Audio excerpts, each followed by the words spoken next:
At for today's video ay muntik ko na makalimutan na birthday ko na pala. Charot. At di ko nga inaasahan na handaan pala ako ni mama, ni papa at ng aking asawa. Dahil simulat sa pool ay hindi naman ako sanay na hinahandaan tuwing sumasapit ang aking kaarawan. Pero hindi rin namin nakakalimutan na tuwing kami ni Mrs. ay magbe-birthday ay meron nag-i-sponsor nung nasa Cavite pa kami. Ay shoutout pala at maraming salamat Madam Lovely at Boss JP. Maraming salamat ulit.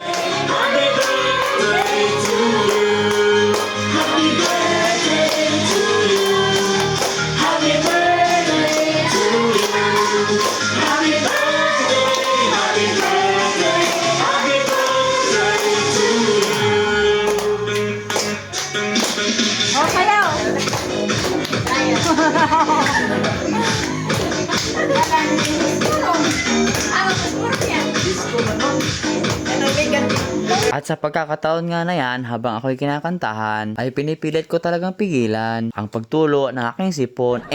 Luha pala. Ayaw na ayaw ko talagang lumuha dahil panigurado pag natuyo, muta na. Charot. Madalas kasi pag ako nagbe-birthday, magtitirik lang ng mata.